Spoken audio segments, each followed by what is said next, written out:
Good morning, good afternoon, good evening, whatever it may be.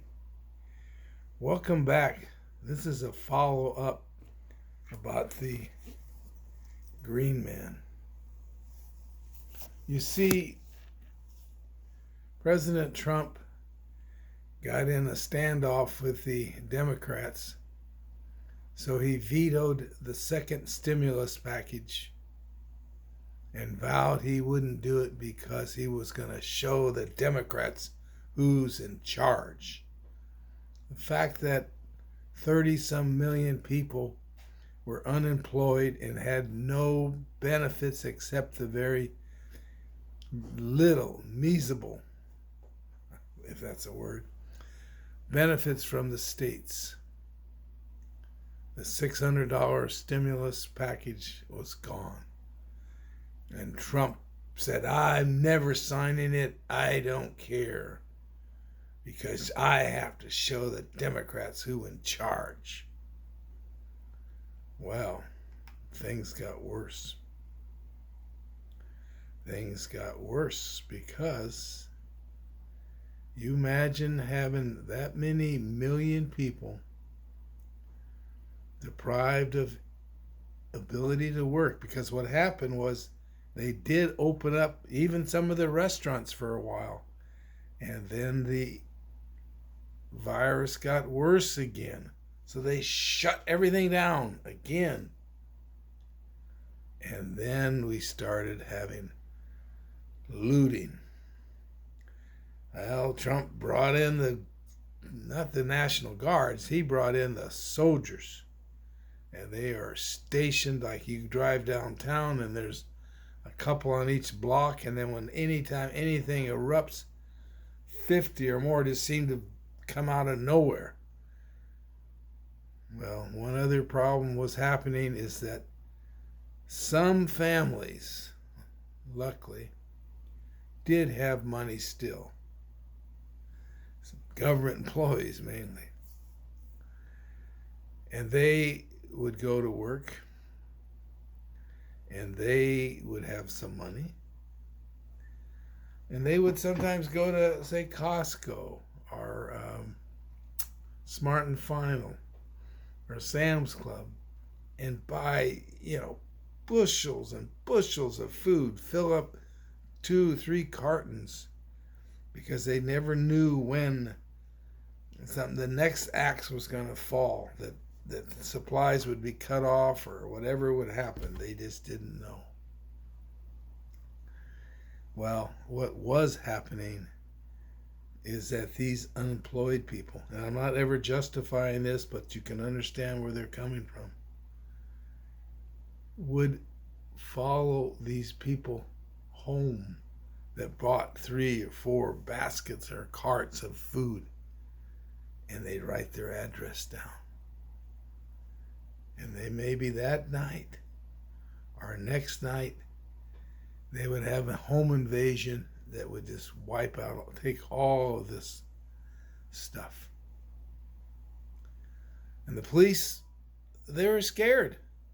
Police wouldn't respond to any call because, number one, they were scared that it's an ambush. Number two, it was scared that it was a false call and that they may go out there and it may be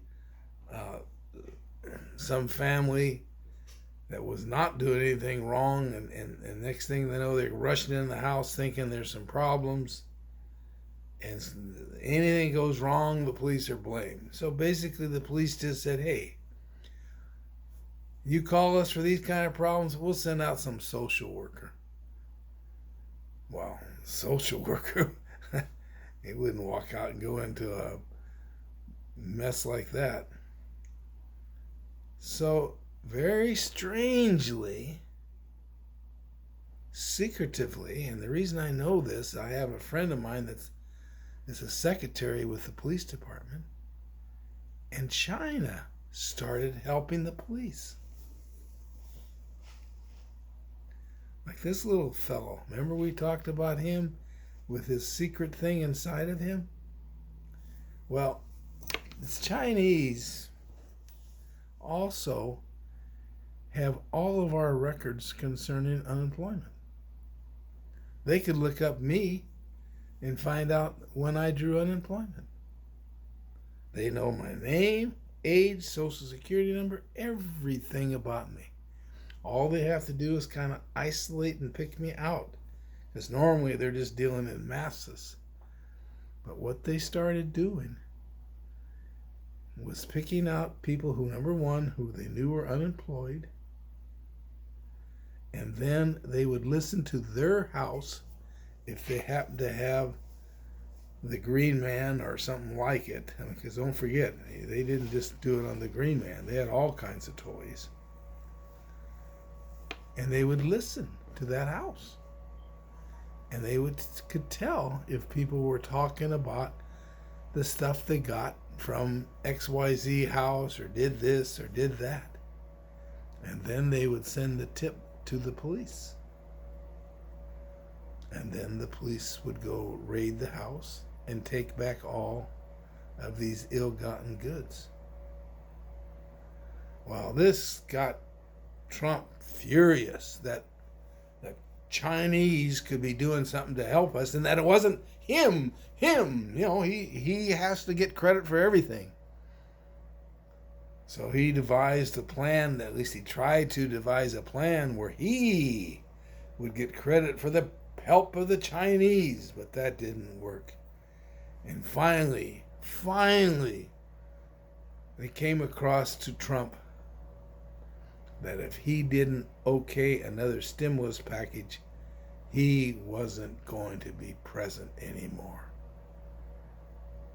And so he okayed the package, and luckily things got a little better. He started listening to his experts in regards to the virus, and then they were slowly able to open up part of the economy, but carefully, and things start getting back to what was normal.